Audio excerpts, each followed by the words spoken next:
Bonjour à tous et à toutes. Bonjour Laurent. Bonjour Anne. Je m'appelle Anne Portier, je suis naturopathe dans la Drôme.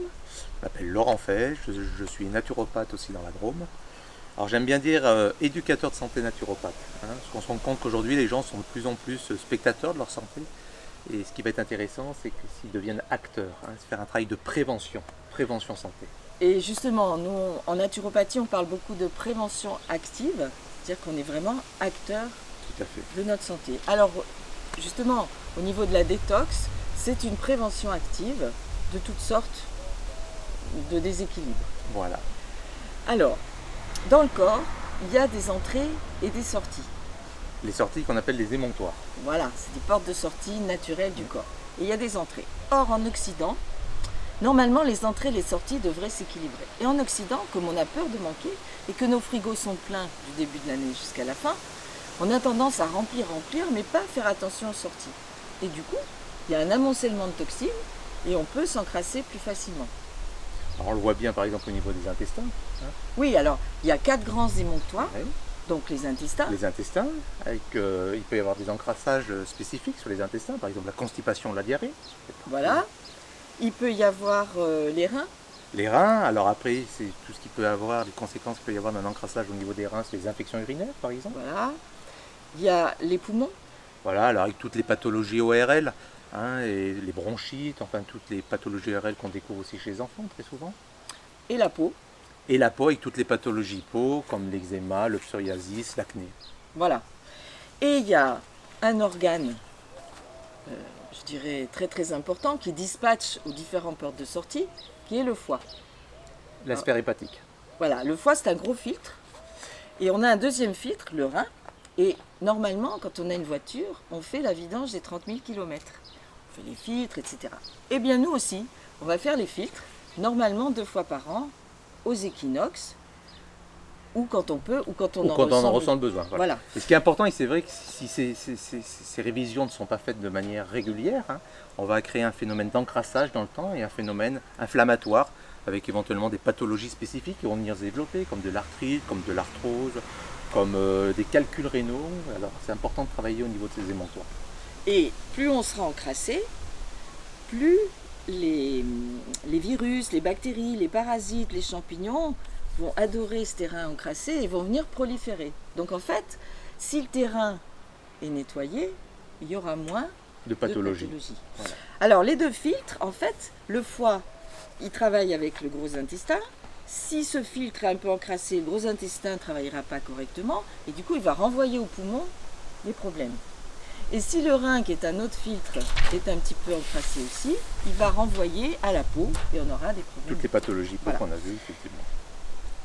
Alors après, ce qui peut se passer aussi, c'est le phénomène de parasitose. Oui, Voilà, qui est aussi un parasite. Alors c'est souvent chez les enfants, on voit la parasitose. Ça engendre pas mal de problèmes, l'irritabilité, la fatigue, des troubles du sommeil. donc en fait, toutes ces toxines vont avoir un impact sur aussi notre émotionnel. Donc les toxines émotionnelles vont aussi, par exemple, je me souviens, quelqu'un qui est constipé chroniquement, il va être irritable, il va être préoccupé, et souvent avant on disait « Ah mais celui-là il a une tête de constipé » parce qu'il ne vide pas bien son intestin. Donc ça va avoir une action, impact. Voilà, donc dans la détox, on va travailler aussi sur notre détox émotionnelle. Ce qui est important à comprendre, c'est qu'il y a toujours un lien entre les intestins et l'aspect psychologique, et inversement, l'un dans l'autre, il y a un va-et-vient continu à ce niveau-là. Et en naturopathie, on ne peut pas dissocier le physique de l'émotionnel, du mental, etc. Tout est lié. Et c'est ce Tout qu'on est appelle un global. peu une vision holistique, une vision globale de l'individu dans sa globalité. Alors quand on détoxe, quand on détoxifie, on peut aussi travailler sur la détox digitale. Parce que ça aussi, ça empoisonne nos émotions, ça pollue et c'est très anxiogène. Surtout dans la situation actuelle où C'est aujourd'hui, effectivement, on est constamment sollicité, soit par la télévision, soit par le téléphone, par tous les réseaux sociaux, avec des informations diverses et variées, très contradictoires, très anxiogènes, quoi. Donc, ce qui va être important, c'est vraiment faire un travail de recentrage sur soi, en s'isolant un tout petit peu de tous ces modes de communication. Alors comment on détoxifie? Alors il y a d'abord le jeûne. Mais il y a déjà une vidéo qui a été faite à Réinfo Santé par Raphaël, qui est pharmacien et naturopathe. Donc on ne va pas parler du jeûne aujourd'hui. On n'abordera pas le sujet. Ensuite, il y a les monodiètes. Il a un peu abordé, mais en ce moment, il faut profiter de la situation actuelle, voilà. L'été qui arrive.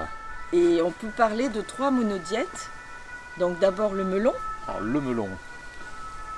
Alors, le melon, c'est un fruit qui n'est pas acide.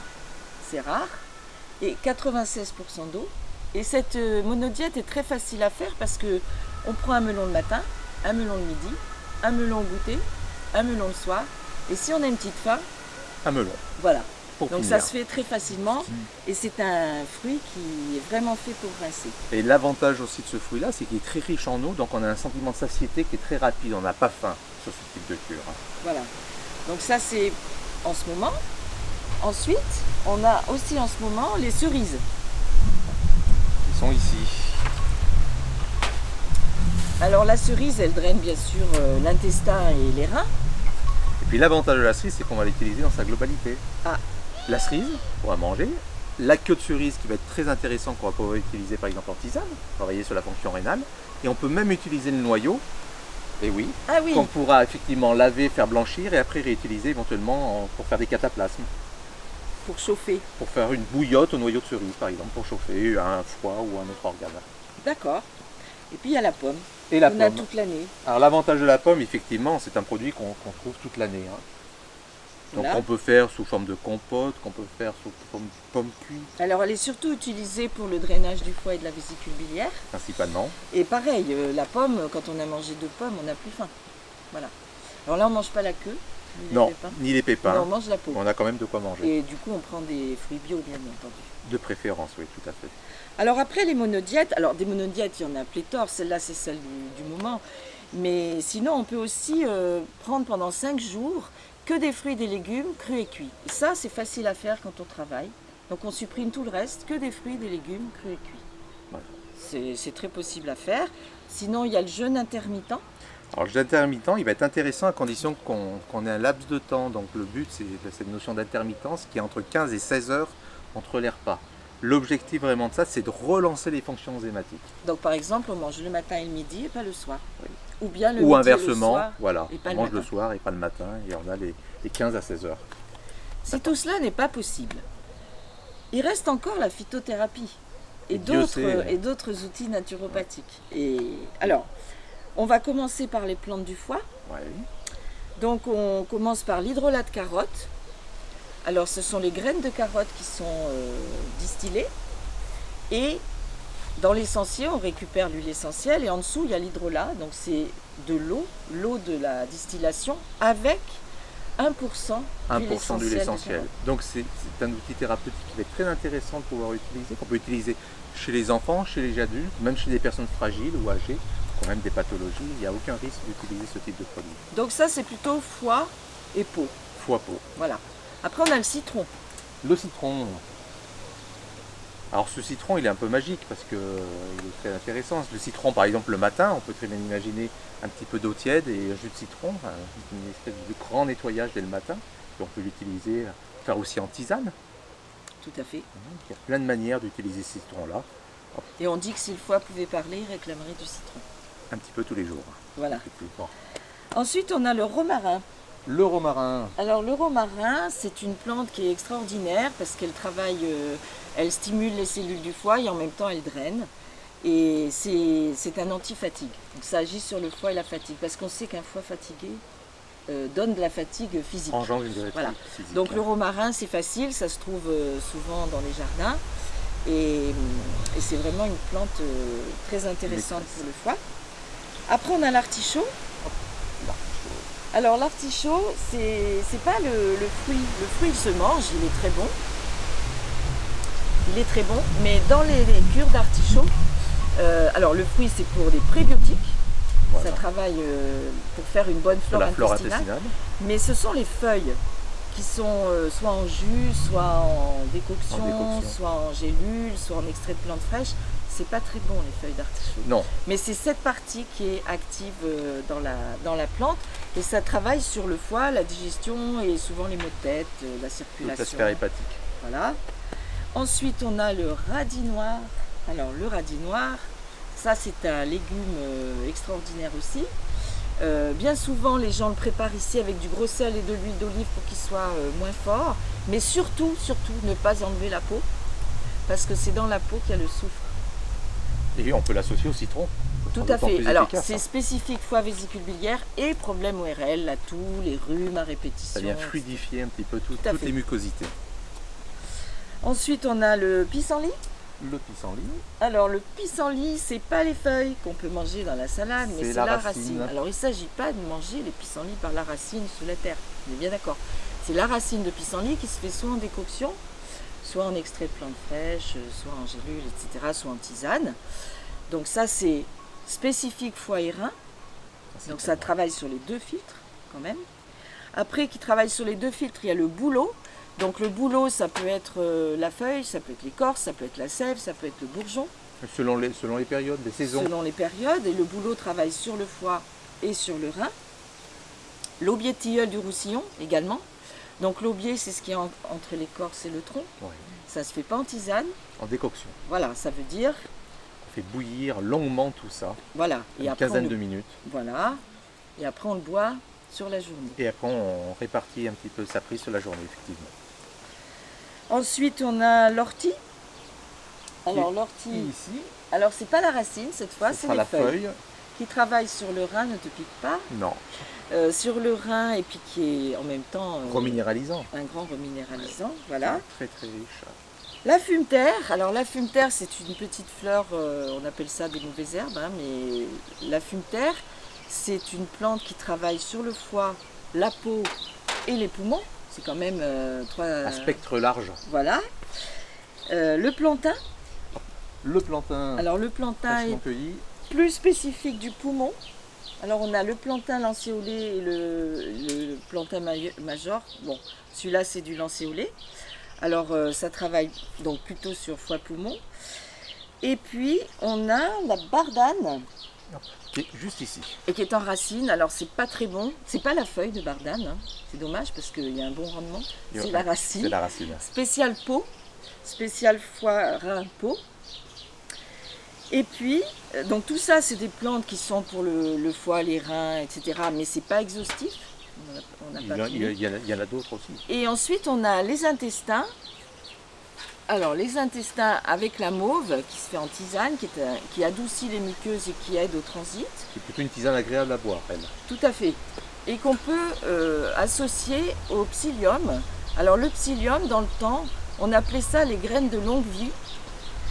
Parce que les gens faisaient ça 3 semaines par an et ils entretenaient leur intestin avec le psyllium. Ils protègent les muqueuses, ils décollent les vieilles matières, ils augmentent le volume des selles et ils aident à faire partir le trop-plein. Et l'avantage du psyllium, on peut l'utiliser aussi bien sur des constipations que sur des diarrhées. Tout à fait, c'est un régulateur. Voilà, c'est un régulateur. Il ne faut pas attendre trop pour le boire parce qu'il va se gélifier. Un mucilage, voilà. il vient épais, il fait un gel. C'est ça. Et bien sûr, il y a le tout en un. Le remède. Le remède qui a 400 ans, donc l'huile de Haarlem, qui vient de Haarlem en Hollande. Alors c'est du soufre avec de l'huile essentielle de Pinus pinaster qui a donné la térébenthine. Et de l'huile de lin. Et cette huile de Haarlem, elle travaille sur tous les émonctoires, puisque le soufre travaille sur le foie, les intestins, la peau, tout ce qui est ORL, tout ce qui est poumon aussi. Et tout ce qui est articulaire également. Et les parasitoses. Et la térébenthine travaille sur... les parasitoses intestinales. Et le foie, et le rein et le poumon. Donc en fait, tous les émonctoires... Un outil très, voilà. On va dire, un couteau suisse. C'est ça. Tout le monde ne le supporte pas, mais il est souvent très apprécié parce qu'il fait tout... Il est polyvalent. Il est polyvalent. Après, on n'a pas que les plantes. On a aussi la respiration qui peut aider à détoxifier le foie. Et oui, comment c'est possible? Des exercices respiratoires spécifiques qui vont venir effectivement détoxifier le foie. Alors, si tu peux nous montrer. Allez, je vous montre un petit peu un exercice. Alors, le nom de l'exercice, oui, c'est l'essorage du foie. L'essorage du foie. Alors, très simple. Alors, le foie, il est là. Il se situe sur la droite. On fait une grande inspiration. Qui baisse le diaphragme. Le diaphragme baisse et on va venir faire des torsions Des torsions. en soufflant. Donc à chaque soufflant. fois qu'on se tord, c'est comme si on essorait le foie, qui est un organe plein de sang et qui s'essore avec le mouvement. Se purge. Voilà. Donc ça, c'est un exercice respiratoire. Mais on a aussi bien sûr des exercices d'hydrologie Spécifique. spécifiques pour détoxifier. Alors on a d'abord le lota. Alors je vous montre, j'ai pas mis d'eau, hein, mais Donc le lota, on met un petit peu d'eau tiède, on met une pincée de sel non raffiné, et effectivement, on fait un nettoyage du nez.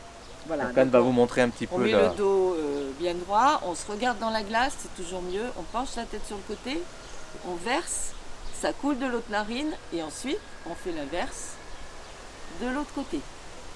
Ça, il y a plein de gens qui font ça tous les jours. de manière Ne régulière. serait-ce que pour éviter les rhumes, pour détoxifier toutes les voies aériennes supérieures et le cavum. Très intéressant. Voilà. Et à Donc, moindre coût en plus. Tout à fait.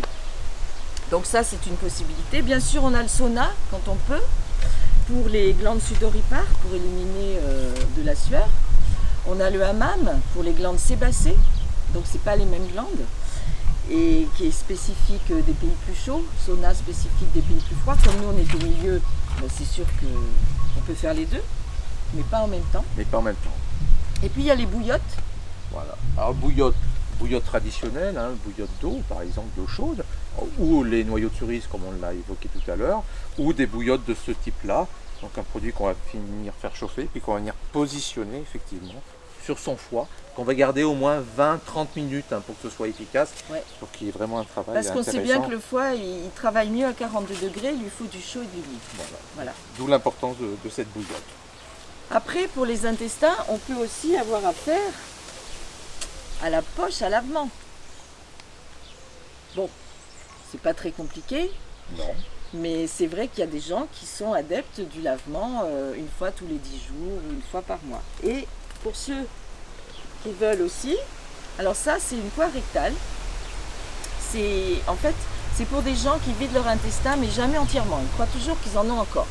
Et ça permet de remplir l'ampoule rectale, je suis désolée, hein, mais voilà, je rentre dans les détails, une fois qu'on est allé à la selle, parce que ça, par effet de Finaliser un petit siphonnage, peu. ça attire tout ce qui est au-dessus, et donc on y va 2 fois au lieu d'une. Donc ça, tout ça, c'est l'hydrologie.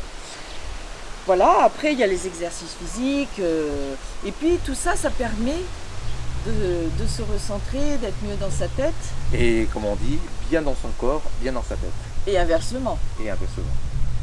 Merci en tout cas, et bonne détox à tous Bonne détox à tous et à chacun. merci. Merci. Au revoir.